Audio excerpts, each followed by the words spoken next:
Hi, my name is RJ. You've probably seen me on stage here and there. I sing with the rest of the team. So, as for my testimony, well, I was born and raised into a Christian family, really. I didn't have all that many problems growing up as a kid as I can remember. I'm sure my parents would tell you otherwise. But I was homeschooled up until the 5th grade. So not having interaction a lot with kids my age and stuff kind of made it difficult. Going into school, public school, I went into the 5th grade. I'm around kids that do not believe in the same thing I do or do not practice the same thing I do. So I was very different when it came to other, the other kids and stuff. A lot of kids saw me as scary because I was so much bigger than them, taller. I had to adapt to that whole situation because I was misplaced from it all. I had the Lord and I knew I had him, but at the same time it was hard to fit in and actually start to fit in with those, other kids, especially with the ones that were against what I believed in. Persecution is just, it's everywhere, Going into middle school, it just got worse, I would say. I fell out of my faith. I really wasn't practicing. I wasn't seeking God's face, really, and all that reality, and it led me down a path of just self-destruction. I got into a group of bad people.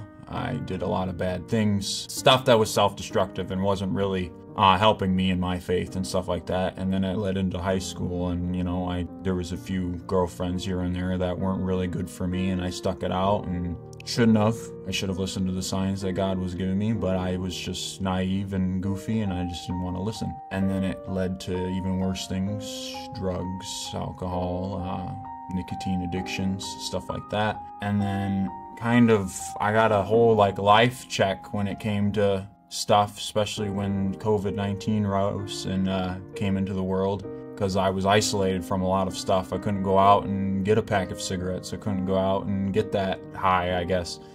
So it kind of came crumbling down, and that's where, my life kind of got into this fix of what am I seeking? What am I looking for, really? I'm falling apart here. I'm falling into this endless pit in my mind because there's nothing to fill that hole, in my soul or heart. There's been a point in life where I just believed he wasn't looking out for me no more. It's just I was a lost cause type of thing, and so I just kind of slipped into that. At a young age, I attempted to take my own life. At that time, I believed that God he didn't care. It's just the fact that I got to that point because I stopped seeking. I stopped looking for Christ. I stopped seeking face of God, and it just crumbled before my very eyes. COVID-19 hit, and it was like, what am I supposed to do? I can't. There was nothing. It's not that I just let go of it completely. I knew he was there, but I just felt like to me that I wasn't worth his time, and I was wrong because he came back and he didn't want to let me go this time. He never left, so I don't ever want to leave him again. So my younger brother's girlfriend actually invited us here to the church. And I was skeptical, of course, because it's like, oh, it's this big, there's a lot of people that go here and stuff like that. And I grew up in a church where there was probably an attendance of maybe at max 70 people.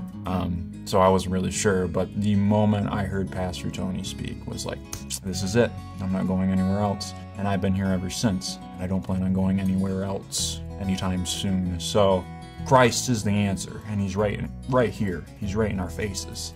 He gave me the answer.